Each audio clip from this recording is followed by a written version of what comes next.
Hello friends, எல்லாருக்கும் வணக்கம். நிஃப்டியை பொறுத்தளவுக்கும் இன்னைக்கு ஒரு நல்ல ரெக்கவரி அப்படின்னு சொல்லணும். கிட்டத்தட்ட ஒரு 148 புள்ளிகள் ஏற்றம் கொடுத்துருக்காங்க. பேங்க் நிஃப்டி இன்னைக்கும் வந்துட்டு இறக்கத்தை கேரி ஃபார்வர்ட் பண்ணியிருக்காங்க. ஒரு 106 புள்ளிகள் இறக்கத்தில் தான் இன்னைக்கும் முடிச்சிருக்காங்க. தனியார் வங்கி பங்குகள் தான் வந்துட்டு இன்னைக்கும் இறக்கம் கொடுத்துருக்காங்க. கிட்டத்தட்ட ஒரு 106 புள்ளிகள் இறக்கம் அப்படிங்கிறது நடந்திருக்கு. அடுத்ததாக பிஎஸ்யூ வங்கி பங்குகள் பார்க்கும்போது இன்னைக்கு ஒரு 47 புள்ளிகள் ஏற்றம் கொடுத்து முடிச்சிருக்காங்க. ஓரளவுக்கு நல்ல ஒரு ரெக்கவரி. இன்னைக்கு நம்ம பஞ்சாப் நேஷனல் பேங்க் கூட ஒரு 2% மேலே ஏற்றம் கொடுத்துருந்தாங்க. அடுத்ததாக ரொம்ப நாளைக்கு அப்புறம் வந்துட்டு ஐடி ஃபீல்டில் நல்ல ஒரு இம்ப்ரூவ்மெண்ட். கிட்டத்தட்ட ஐடி இண்டெக்ஸ் இன்றைக்கி மட்டுமே 733 புள்ளிகள் ஏற்றம் கொடுத்துருக்காங்க. 2% வந்துட்டு கிட்டத்தட்ட ஒரு ஏற்றம் கொடுத்து இன்றைக்கி முடிச்சிருக்காங்க. ரொம்ப ரொம்ப பெட்டரான டேவாக இன்றைக்கி முடிஞ்சிருக்கு. நேற்று small cap and mid cap ஏற்பட்ட மிகப்பெரிய சரிவாக இன்றைக்கி ஒரு சின்ன ரெக்கவரி கொடுத்துருக்காங்க. ஸ்மால் கேப் இன்றைக்கி மட்டுமே கிட்டத்தட்ட 3.45% ரெக்கவரி கொடுத்துருக்காங்க. நேற்று வந்துட்டு கிட்டத்தட்ட 5% மேலே கீழே இறங்கினாங்க. மிட் கேப் கிட்டத்தட்ட இன்றைக்கி 2% ரெக்கவரி கொடுத்துருக்காங்க. நேற்று 3% மேலே வந்துட்டு கீழே இறங்கியிருந்தாங்க. இது ஓரளவுக்கு நல்ல ரெக்கவரியாக தான் இருக்குது. இன்றைக்கி நம்ம போர்ட்ஃபோலியோ ஓரளவுக்கு நல்ல ஒரு பேலன்ஸ்டாக இருக்கும்னு நினைக்கிறேன். நேற்று கீழே இறங்கின பங்குகள் வந்துட்டு நேற்று இறங்கின இறக்கத்தை விட இன்றைக்கி மேலே அதிகமாக ஏறிப்பாங்க. நீங்கள் நல்லா நோட் பண்ணியிருந்தீங்கன்னா தெரியும் உங்களுக்கு. நான் சில ஸ்டாக்ஸ் சொல்கிறேன். கிட்டத்தட்ட உங்களுக்கு பார்த்தீங்கன்னா சுஸ்லான் இன்றைக்கி மட்டுமே 4% இம்ப்ரூவ்மெண்ட் கொடுத்துருக்காங்க. ஜமுனா ஆட்டோ இண்டஸ்ட்ரீஸ் கிட்டத்தட்ட 6% கிட்ட ஏற்றம் கொடுத்துருக்காங்க. தேவன் இன்டர்நேஷனல் 2%, மார்ச்சன் ஃபார்மா 9% பக்கம் ஏற்றம் கொடுத்துருக்காங்க. ஜிர்மா எஸ்ஜிஎஸ் டெக்னாலஜி கிட்டத்தட்ட 6.5% பக்கம் ஏற்றம் கொடுத்துருக்காங்க. ஸோ இன்றைக்கி ஓவராலாகவே நம்ம ஃபாலோ பண்ணியிருந்த பங்குகளில் மேக்ஸிமம் ஒரு 85% ஸ்டாக் வந்துட்டு இன்றைக்கி பாசிட்டிவ் மொமெண்ட் அப்படிங்கிறத கொடுத்துருக்காங்க. ஓகேங்களா? இன்றைக்கி சில இண்டிவிஜுவல் ஸ்டாக்ஸோட நியூஸ் இருக்குது. அது கண்டிப்பாக உங்களோட போர்ட்ஃபோலியோவை மேனேஜ் பண்ணுறதுக்கு ரொம்ப ரொம்ப ஹெல்ப்ஃபுல்லாக இருக்கும். அதில் நம்ம முதல்ல பார்க்க போகிறது வந்துட்டு எஸ் பேங்க் ஷேரை பற்றி தான். எஸ் பேங்க்கில் வந்துட்டு நல்ல ஒரு வாய்ப்பு வந்திருக்கு அப்படின்னு தான் ஓப்பனாக சொல்லி ஆகணும். எனக்கு தெரிஞ்சு இன்றைக்கி மட்டுமே ஒரு 9% பக்கம் மேலே போயிருந்தாங்க. இதுக்கான முக்கியமான காரணம் என்ன அப்படின்னு பார்த்தீங்கன்னா, பேங்க் மேனேஜ்மெண்ட் வந்துட்டு எக்ஸ்ட்ரா வந்துட்டு ஒரு 51% ஸ்டேக்கை வந்துட்டு லிக்விடேட் பண்ண போகிறாங்க. அதாவது செல் பண்ண போகிறதா வந்து அறிவிச்சிருக்காங்க. அதுக்காக வந்துட்டு ஒரு ஸ்ட்ராங்கான ப்ரொமோட்டர் அவங்க தேடிட்டு இருக்காங்க. எதுக்காக அப்படின்னு பார்த்தீங்கன்னா, அவங்களோட வேல்யூவேஷன் வந்துட்டு 8 to 9 பில்லியன் டாலராக வந்துட்டு மாற்றணும் அப்படிங்கிறதுக்காக. கரண்ட்டாக அவங்களோட மார்க்கெட் கேபிட்டலைசேஷன் கிட்டத்தட்ட 7.2 பில்லியன் டாலர்ஸாக இருக்குது. இதுதான் வந்துட்டு இப்போதைக்கு அவங்களோட ப்ரொஜெக்ஷனாக இருக்குது. எனக்கு தெரிஞ்சு இது ஒரு பெட்டரான நியூஸ் தான். ஏன்னா ரீசெண்ட் டைமில் கூட ஐசிஐசிஐ பேங்க் ஆகட்டும், கோட்டக் மஹிந்திரா பேங்க் ஆகட்டும், ஹெச்டிஎஃப்சி பேங்க்ஸ், இன்னும் நிறையா ப்ரைவேட் பேங்க்ஸ் வந்துட்டு இந்த எஸ் பேங்கோட ஷேர்ஸை வந்துட்டு வாங்குறதுக்காக போட்டி போட்டுட்டு இருக்காங்க. ஸோ டெஃபினட்டாக வந்துட்டு எனக்கு தெரிஞ்சு எஸ் பேங்க் இன்னும் கொஞ்சம் மேலே போகிறக்கான வாய்ப்புகள் இருக்குது. மேக்ஸிமம் ஒரு 28, 27க்கு மேலே போக வாய்ப்புகள் இருக்குது அப்படிங்கிற மாதிரி ஃபீல் ஆகுது. ஸோ நம்ம சின்ன சின்னதாக அக்குமுலேஷன் அப்படிங்கிறப்ப நான் ஸ்டார்ட் பண்ணலாம். ஓகேங்களா? நெக்ஸ்ட் நம்ம பார்க்க போகிறது வந்துட்டு ஒரு முக்கியமான ஒரு நியூஸ் தான். ஜேஎஸ்டபிள்யூ பங்கை பற்றி. ஜேஎஸ்டபிள்யூ எனர்ஜி நமக்கு நல்லாவே தெரியும். ரீசெண்ட் டைமில் நம்ம பார்த்துருக்கோம். இருந்தாலும் அந்த கம்பெனியில் கடன் அப்படிங்கிற ஒரே காரணத்துக்காக வந்துட்டு அதிகப்படி இன்வெஸ்ட்மெண்ட்டாக அந்த கம்பெனியில் பண்ணலை. முன்னாடி வாங்கியிருந்த ஒரு சின்ன அக்குமுலேஷன் மட்டும் தான் இப்போதைக்கு அந்த பங்கில் இருக்குது. இப்போ அந்த பங்குக்கு வந்துட்டு கிட்டத்தட்ட ஒரு 700 மெகாவாட் ப்ராஜெக்ட் அப்படிங்கிறது இன்டர்நேஷ்னல் எஸ்இசிஐ கம்பெனி கிட்டேருந்து கிடச்சிருக்கு. அதாவது Solar Energy Corporation of India அப்படிங்கிற ஒரு நிறுவனத்துக்கிட்டேருந்து இவங்களுக்கு கிடச்சிருக்கு. இந்த ப்ராஜெக்ட் வந்துட்டு டெஃபினட்டாக இவங்களோட பூஸ்ட் பண்ண வாய்ப்புகள் ரொம்ப ரொம்ப அதிகமாக இருக்குது. ரீசெண்ட் டைமில் ஜேஎஸ்டபிள்யூ குரூப்லேருந்து இருக்கிற எல்லா பங்குகளுமே நல்ல ஒரு பர்ஃபார்மன்ஸ் கொடுத்துட்ருக்காங்க. அதை பற்றி நம்ம அதிகமாக டிஸ்கஸ் பண்ணியிருக்கோம். இப்போ நம்மளோட ரேடாரில் வந்துட்டு ஜேஎஸ்டபிள்யூ இன்ஃப்ரா வந்து ஆட் பண்ணியிருக்கோம். ஒரு நல்ல ஒரு வேல்யூவில் அந்த பங்கையும் நம்ம டிஸ்கஸ் பண்ணலாம். இப்போதைக்கு இந்த பங்கையும் வந்து நம்ம கண்காணிச்சது இருக்கோம். ஸோ நல்ல லெவலில் வந்துட்டு கண்டிப்பாக நான் சொல்கிறேன். அப்போ நம்ம பே பண்ணலாம். ஓகேங்களா? அடுத்ததாக நம்ம அலைஸ் ப்ளூ அப்படிங்கிற ஒரு ப்ரோக்கிங் கம்பெனி பற்றி தாங்க நம்ம பார்க்க போகிறோம். நான் பர்சனலாக 3 மாதம் யூஸ் பண்ண எக்ஸ்பீரியன்ஸை சொல்கிறேன். One of the best broking company. முக்கியமாக தமிழ் கம்யூனிட்டி பீப்புளுக்காக வந்துட்டு இவங்க ரொம்பவும் பெஸ்ட்டான ஒரு சர்வீஸ் கொடுத்துட்ருக்காங்க. நிறையா பெரிய பெரிய ப்ரோக்கிங் கம்பெனிஸில் ரீசெண்ட் டைமில் தமிழ் கஸ்டமர் சப்போர்ட்டை நீக்கியிருக்காங்க. இவங்க கண்டினியூவாக வந்துட்டு தமிழ் சப்போர்ட்டிங் சர்வீஸை ரொம்ப ரொம்ப ஃப்ரெண்ட்லி மேனரில் ப்ரொவைட் பண்ணிட்டுருக்காங்க. நீங்கள் ஒரு பிகினராக இருந்தாலும் சரி, ப்ரோ ட்ரேடராக இருந்தாலும் சரி, கண்டிப்பாக இவங்க கிட்ட உங்களால் எக்ஸட்ரா ப்ராஃபிட் மேக் பண்ண முடியும். ஏன்னா நான் என்னோட எக்ஸல் ஷீட்டில் வந்துட்டு டிஃப்ரென்ஸ் ரொம்பவும் கிளியராக பார்க்க முடிஞ்சிச்சு. இதுக்கான காரணம் இவங்க ஈக்விட்டி டெலிவரிக்கும் மியூச்சுவல் ஃபண்ட் ஐபிஓக்கெல்லாம் வந்துட்டு ஃப்ரீ ஆஃப் காஸ்ட் 0 கமிஷனில் பண்ணி கொடுத்துட்ருக்காங்க. Intraday, equity, commodity, currency and future ஆப்ஷன்ஸ்க்கு வந்துட்டு இவங்க ரொம்ப ரொம்ப கம்மியான ஃபீஸ் 15 ருபீஸ் சார்ஜ் பண்ணுறாங்க. எனக்கு தெரிஞ்சு மற்ற ப்ரோக்கிங் கம்பெனிஸ் எல்லாமே 20 ருபீஸ் சார்ஜ் பண்ணுவாங்க. வெறும் 5 ருபீஸில் பெரிய மாற்றம் என்ன வரும்னு யோசிச்சிங்க அப்படின்னா 264 ட்ரேடிங் டேஸில் நீங்கள் வெறும் 10 ஆர்டர் மட்டுமே எடுத்தாலே வருஷத்துக்கு 52,800 ரூபா நீங்கள் ப்ரோக்கரேஜ் மூலமாக செலவு பண்ணுறதா இருக்கும். நீங்கள் ஒரு அக்ரெசிவ் ட்ரேடர் அப்படின்னா இதை அதை விடவும் அதிகமாக நீங்கள் பே பண்ணுவீங்க. ஆனால் அந்த வேல்யூ உங்களுக்கு தெரியாது. ஏன்னா இது ஒரு குமுலேட்டிவ் வரும்போது தான் நமக்கு ஒரு பெரிய அமௌண்ட்டாக தெரியும். அப்போது ₹15 ரெடியூஸ் ஆகும்போது உங்களுக்கு கிட்டத்தட்ட 39,600 வந்துட்டு பே பண்ணுவீங்க. மினிமம் உங்களுக்கு ₹13,200 சேவ் பண்ண முடியும். இந்த கம்பெனி நம்ம தமிழ்நாட்டில் ஈரோட்டில் தொடங்கப்பட்ட கம்பெனி. பின்னால் வந்துட்டு இதோட ஹெட் ஆஃபீஸ் பெங்களூரில் அமைக்கப்பட்டாலும் இப்போதைக்கு தமிழ் பீப்புள்ஸ்க்கு ரொம்பவும் பெஸ்ட்டான ஒரு சர்வீஸை கொடுக்குற ஒரு நம்பர் 1 கம்பெனி அப்படின்னு சொல்லி ஆகணும். இந்த நம்பிக்கை இவங்க சம்பாதிச்சனால தான் கரண்ட்டாக இவங்க கிட்ட 5 லட்சத்துக்கும் மேற்பட்ட கிளைண்ட்டோட 400க்கும் மேற்பட்ட எம்ப்ளாயீஸ் 20க்கும் மேற்பட்ட சிட்டிஸில் கிட்டத்தட்ட 12,000 பார்ட்னர்ஸோட ரொம்பவும் சக்ஸஸ்ஃபுல்லாக ரன் பண்ணிட்டு இருக்காங்க. அலைஸ் ப்ளூவில் நீங்கள் அக்கௌண்ட் ஓப்பன் பண்ணணும்னு நினச்சிங்க அப்படின்னா டிஸ்கிரிப்ஷன்லையும் நம்ம கமெண்ட்ல இருக்க லிங்கை கிளிக் பண்ணிங்க அப்படின்னா இந்த பேஜ் உங்களுக்கு ஓப்பன் ஆகும். இதில் உங்கள் name, email ID, mobile number, உங்களோட ஸ்டேட் கொடுத்து ஓப்பன் அக்கௌண்ட் கொடுத்தீங்க அப்படின்னா 15 மினிட்ஸ்க்குள்ளே உங்களுக்கு அக்கௌண்ட் வந்துட்டு ஓப்பன் ஆகிடும்.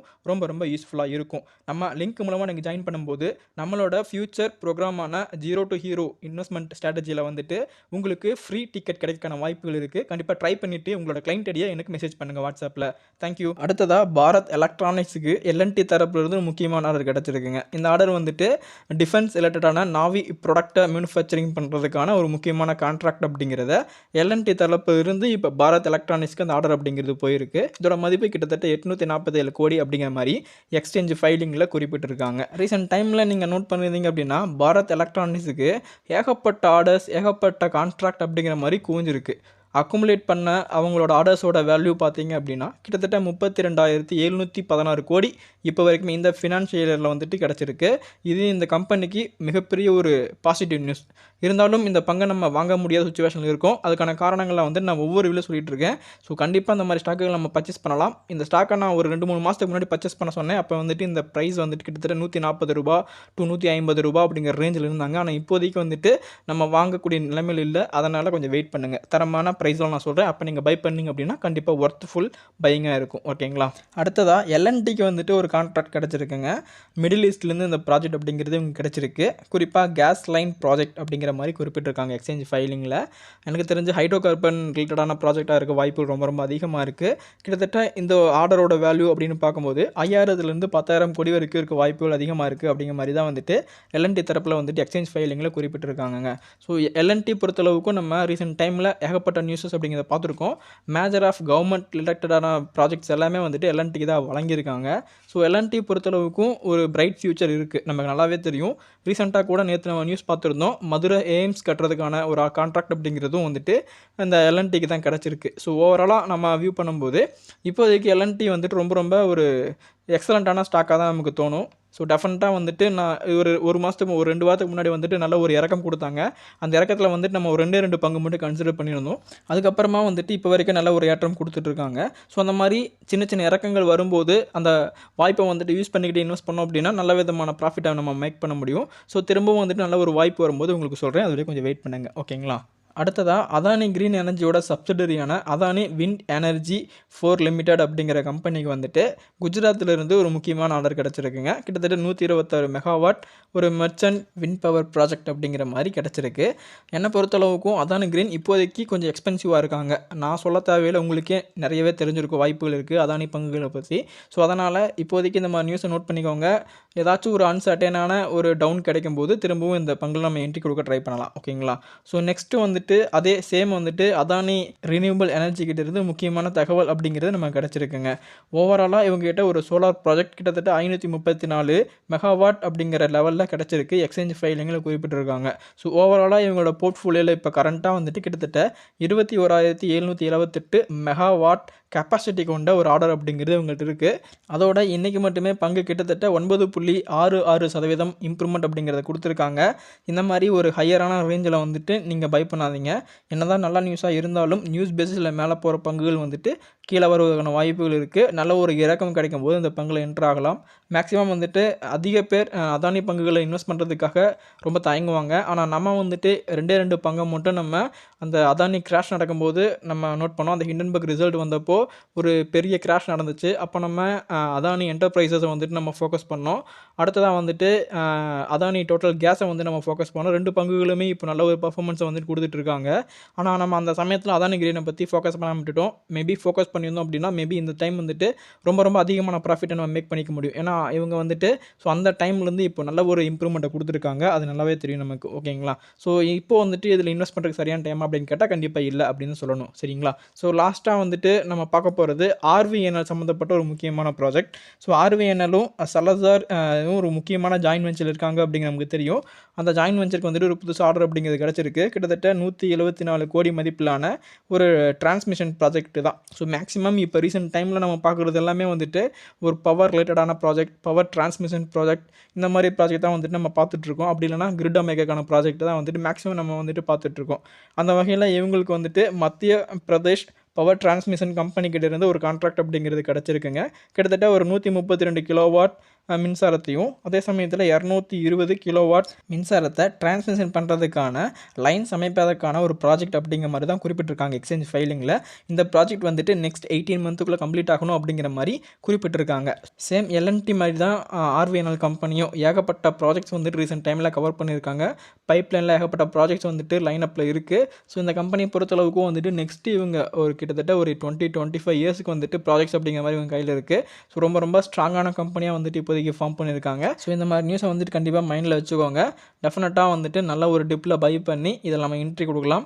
ஏன்னா இந்த பங்கில் வந்துட்டு நம்ம ரொம்ப நாளைக்கு முன்னாடி என்ட்ரி கொடுத்து அப்புறம் வந்துட்டு அந்த ரயில்வே ரேலிக்கு அப்புறமா இதை செல் பண்ணோம். நல்லாவே ஞாபகம் இருக்கும், நிறைய பேருக்கு ஞாபகம் இருக்குன்னு நினைக்கிறேன். அதுக்கப்புறம் வந்துட்டு இந்த பங்கில் நம்ம என்ட்ரி அப்படிங்கிறது கொடுக்கல. நம்ம வந்துட்டு நல்ல ஒரு கரெக்ஷனுக்காக வெயிட் பண்ணிகிட்ருக்கோம். மேபி அந்த நம்ம நினைக்கிற கரெக்ஷன் வந்துட்டு எலெக்ஷன் டைமில் வரக்கான வாய்ப்புகள் இருக்குது. அந்த டைமில் நம்ம என்ட்ரி ஆகலாம். ஓகேங்களா? ஸோ இன்றைக்கி உங்கள்கிட்ட நான் டிஸ்கஸ் பண்ணணும்னு நினச்ச எல்லா நியூஸையும் வந்துட்டு ரொம்பவும் கிளியராக எக்ஸ்பிளைன் பண்ணிட்டு அப்படின்னு நம்புகிறேன். இந்த வீடியோ உங்களோட போர்ட்ஃபோலியோ இம்ப்ரூவ்மெண்ட் பண்ணுறதுக்கு ரொம்ப ஹெல்ப்ஃபுல்லாக இருக்கும். அது மட்டும் இல்லாமல் இதில் இல்லாத சில ஸ்டாக்கை பற்றி நீங்கள் தெரிஞ்சுக்கணும்னு நினச்சிங்க அப்படின்னா மறக்காமல் கமெண்ட்டில் சொல்லுங்கள். அதை பற்றி நம்ம நெக்ஸ்ட் வீடியோ டிஸ்கஸ் பண்ணலாம். மீண்டும் இன்ட்ரெஸ்டிங்கான வீடியோ மீட் பண்ணலாம். தேங்க்ஸ் ஃபார் வாட்சிங் ஃப்ரெண்ட்ஸ்.